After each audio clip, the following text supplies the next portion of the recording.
বিবাহের অনুষ্ঠানে যদি সব ধরনের গান বাজনা নাচ হয় তাহলে সেই বিয়ে থেকে যাওয়া ঠিক হবে? অবশ্যই না। যেখানে গান বাজনা হয় সেটা আমাদেরকে অ্যাভয়েড করতে হবে। ইসলামে গান বাজনা মানে মিউজিক, হ্যাঁ, মিউজিক সহ যে কোনো গান ইসলামের হারাম। নাচ যেখানে ছেলে মেয়েদের ফ্রি মিক্সিং হয় সেক্ষেত্রে সেটাও হারাম। এই ধরনের বিয়েতে যাওয়া ঠিক হবে না। যেই অনুষ্ঠানে গান বাজনা হয়, এমনকি সেটা যদি শরঈ অনুষ্ঠান হয়, আমরা আসলে ভুলে গিয়েছি, আমাদের মুসলিম ভাই বোনেরা অনেকেই শহরমুখী যারা আছেন, বিশেষ করে গ্রামেও এটা দেখা যায়, তারা ভুলেই গিয়েছেন যে বিবাহটা একটি শরঈ অনুষ্ঠান, শরঈ মানে ইসলামী অনুষ্ঠান।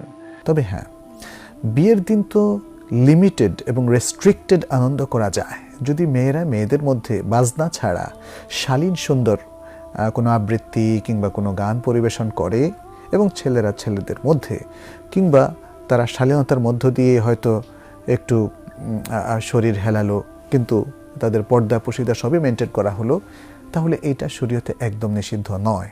সাধারণত নাচ গান বাজনা এগুলো বললেই আমরা একটা ছেলে মেয়েদের ফ্রি মিক্সিংয়ের একটা অশ্লীল জিনিসটা বুঝি, এবং বোঝাটাই সঙ্গত, কারণ এটাই হচ্ছে সমাজে আজকাল।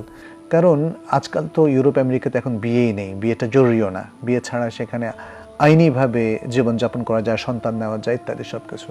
কিন্তু মুসলিম সমাজে এটা হয় না, এবং ইসলাম এটা কখনোই পারমিট করেনি যে বিবাহ বহির্ভূত জীবনযাপন, সংসার যাপন, সন্তান নেওয়া অসম্ভব। অতএব বিবাহ হলো একটা কমপ্লিট শরঈ বিধান। যারা এই বিবাহ বন্ধনে আবদ্ধ হবে তাদের মনে রাখতে হবে, যেমন সালাতের জন্য যেমন আমরা মসজিদে ঢুকি, সেখানে গান বাজনা বাধ্য করা যায় না, বিবাহের মধ্যেও গান বাজনা বাধ্য করার কোনো পারমিশন নেই। এটা এমন নয় যে অন্য ধর্মের, যেমন হিন্দু ধর্মের যে বিবাহ, খ্রিস্টান ধর্মের যে বিবাহ, ব্যাস আমরাও সেরকম একটা চালু করে দিলাম। না, বিবাহের বিধানটা এসেছে কোরআন থেকে, হাদিস থেকে। স্বয়ং রাসূল সাল্লাল্লাহু আলাইহি ওয়াসাল্লাম বিবাহের নিয়ম পদ্ধতি আমাদেরকে শিখিয়ে গেছেন। অতএব সেখানে শরীয়তের কোনো লঙ্ঘনই পারমিটেড না। ফলে এগুলো হারাম। বিবাহের মতো একটা শরঈ উপলক্ষ, ইসলামী উপলক্ষ, একটা নতুন জীবন যেখানে শুরু হচ্ছে, যেখানে আল্লাহর কাছে অনেক বরকত পাওয়ার প্রত্যাশা সবাই করেন, এবং দোয়া দেওয়ার জন্যই বিবাহের এই অনুষ্ঠানে অনেক উপস্থিত থাকেন, আগদ অনুষ্ঠানে কিংবা ওলিমা অনুষ্ঠানে। বিয়েতে ওলিমার বিধান কি? মেয়েরা কি ওলিমার অনুষ্ঠানে যেতে পারবে? ওলিমা এটা সুন্নাহ, এবং ওলিমা করবে ছেলে, পাত্রপক্ষ। স্ত্রীর সাথে তার বাসর হওয়ার পরে তিনি ওলিমা করবেন, এটি সুন্নাহ। এবং এই ওলিমাতে মেয়েরা ছেলেদের পাশাপাশি যেতে পারবে। শরীয়তে কোথাও ওলিমার অনুষ্ঠানে মেয়েরা যেতে পারবে না এরকম কোনো কথা বলা হয়নি, বিধায় ওলিমার অনুষ্ঠানে মেয়েরাও যেতে পারবে। তবে আজকালকার বিয়ের যত অনুষ্ঠান হয়ে থাকে, সেটা ওলিমা হোক বা অন্য কোনো অনুষ্ঠান হোক, এগুলোতে আমরা জানি ছেলে এবং মেয়ে এতটাই ঢলাঢলি এবং মেশামেশি হয় যে সেখানে মেয়েদের পর্দার সাথে থাকা প্রায় অসম্ভব পর্যায়ের হয়ে যায়।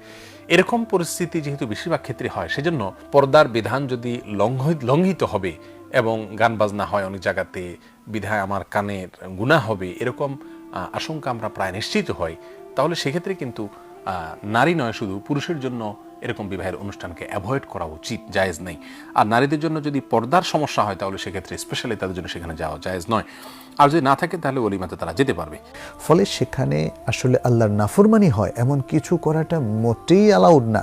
অন্য সময় অ্যালাউড না, এখানে আরও বেশি অ্যালাউড না।